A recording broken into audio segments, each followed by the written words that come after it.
Hey, what's going on, nerds? Welcome back. This is No Demos, episode 3, and I'm your host, Ed. And this week, we're taking a look at one of the greatest pedals of all time, one of the greatest fuzzes of all time, and in my opinion, this is the best big muff ever made of any era, ever, the Hohner Tri-Dirty Booster.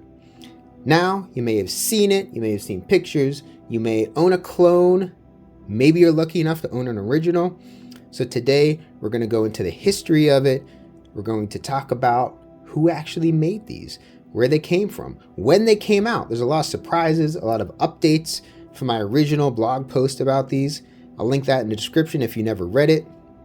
I think I wrote that around 2011, 2012, so it's been a while. A lot of new info has come up, and it's not any info that is currently available on the net. So we'll go into that right now. So here it is. One of the most beautiful pedals ever made. I mean, look at that logo. That is insane. I would tattoo that on my face. I mean, it's just ridiculous. Even if it didn't sound good, it just looks awesome.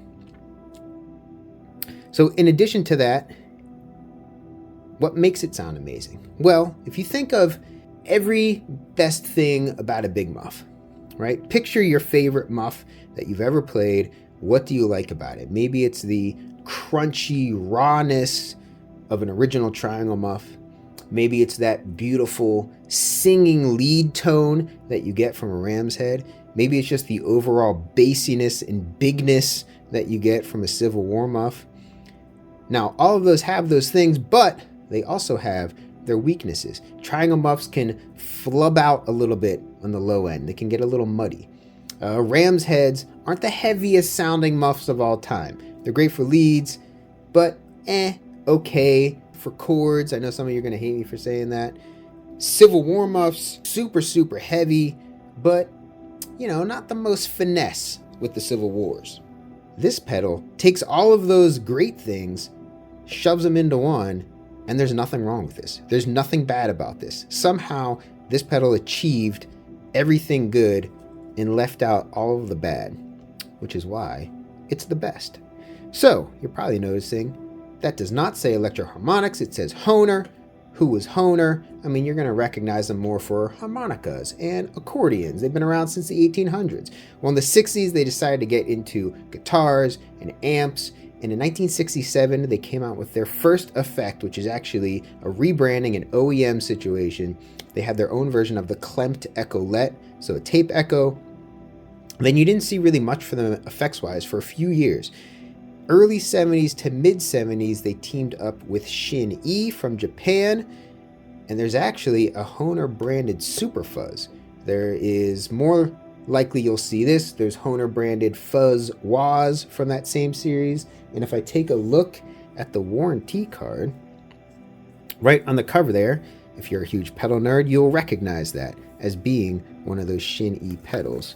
If we look on the back real small, there it is again. So even if without seeing the logo, that's what you would think this was, is one of those Shin-ei pedals. So that partnership lasted until around 1977, which coincidentally is right about the time you stopped seeing the Shin-ei pedals being made. So who made this? Where did this come from? What's this all about? So this comes from a series of pedals called the Sound Modifier Series. We can take a look here. Same picture on the back, but the inside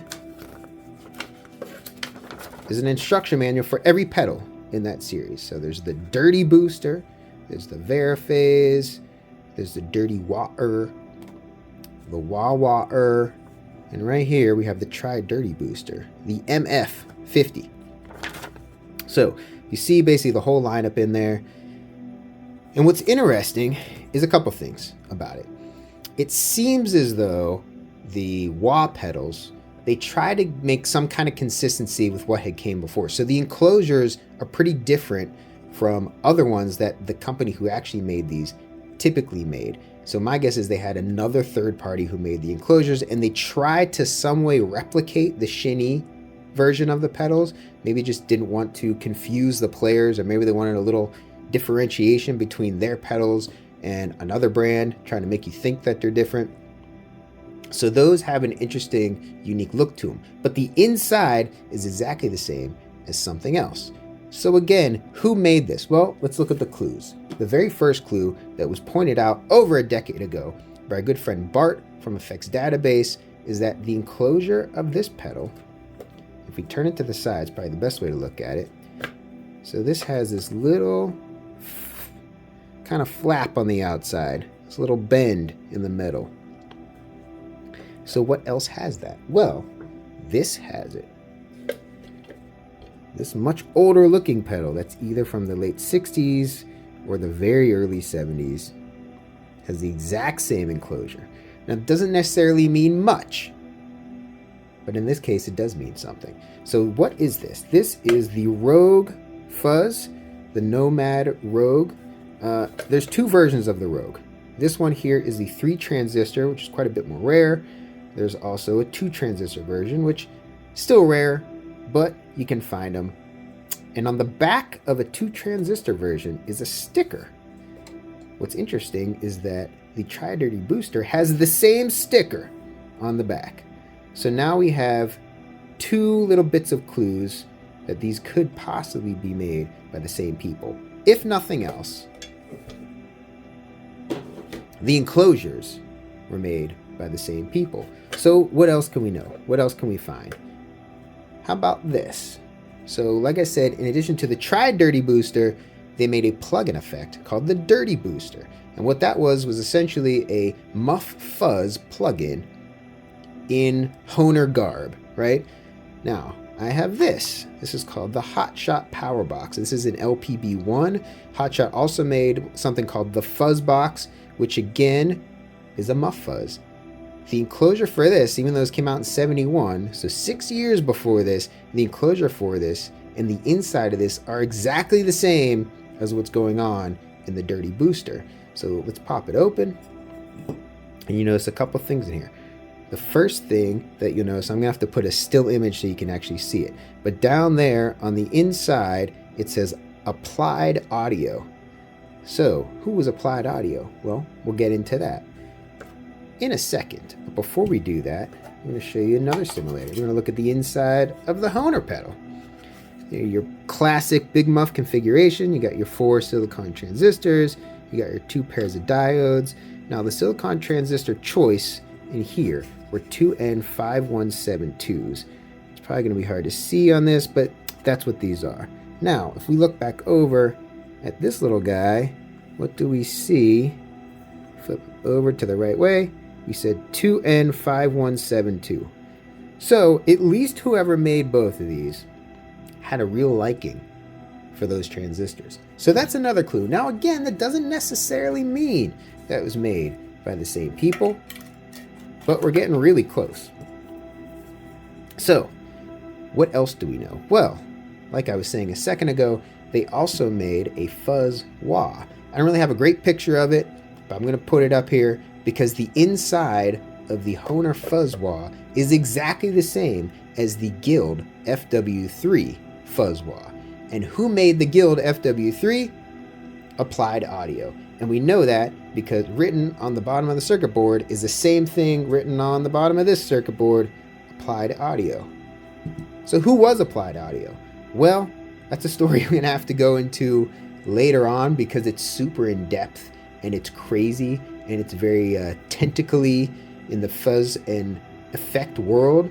But we can go just a little bit on the surface here. So Applied Audio started around 1967, 68 out of New Jersey, and it was started by a guy named Jack Gentul. Hopefully I'm saying the last name correctly. Jack Gentul came from Hilgen Amplifiers. That was his amplifier company. They stopped around 1967.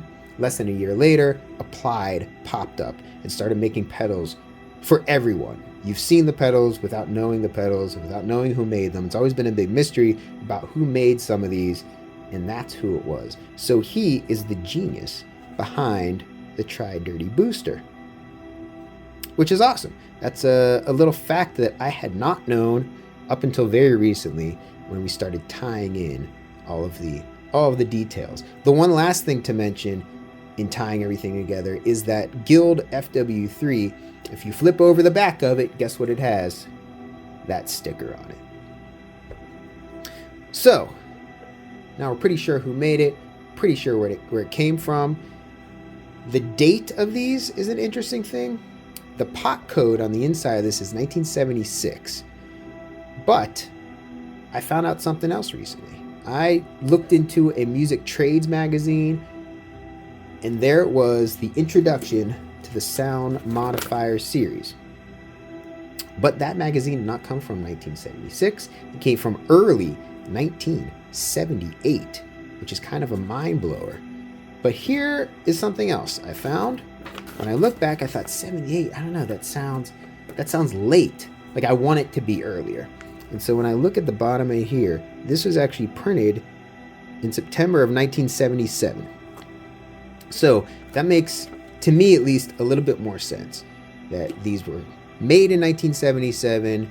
They put them out there in the world, and then around early 1978, they decided to promote them. Whoever their distributor was putting that information out there, trying to get the word out to sell this effect series. There's not many of these out there. There is kind of a funny story. I have the box with it. I got this off of eBay around 2011, and about 2 years before that, a whole bunch of these, like 5 to 10 of them, showed up on eBay in the box, untouched, brand new. Some old guitar shop owner was going through his old stock and just selling stuff that he had that had never sold. And these were part of them. They were all untouched. I'm guessing that's where this one came from. Someone bought it from that, resold it a couple years later, and I got one. But I don't know. It could be from somebody else who didn't sell them. So then that begs the question, why didn't these sell? If this is the best Big Muff ever made, it's really strange that they didn't sell. And for me, the answer lies in that 1978 date. Think about it. Think about 1978 in terms of effects. What do you have? Let me grab something here. By 1978, we had something like this. It's an MXR Blue Box. Look at the size difference in that. By the late 70s, we were moving away from big pedals like this down to smaller pedals like this. And we were pretty deep into that. We had DOD, we had Boss at this point. We were getting into smaller footprint, more pedals on a board, and another thing we were doing was you're getting away from fuzz. The other thing to think about is that if you were going to go into a guitar shop somewhere in the Midwest and you wanted a Big Muff, most likely you were going to buy a Big Muff. If you could play this next to an actual Big Muff, why would you go with the ripoff that maybe was the same price, maybe more expensive? So those are my guesses as to why these didn't really sell and to why there's so few of them out there. But it's a shame because it really is the best Big Muff ever made. So I don't know if you have one. If you do, leave a comment. If you have any additional info on Hohner, on the Tri-Dirty Booster, on Applied Audio, on Jack Gentul's history, reach out. You can find my information in the description. And that's it. We'll see you on the next one. All right, this has been No Demos, Episode 3, signing off. Peace.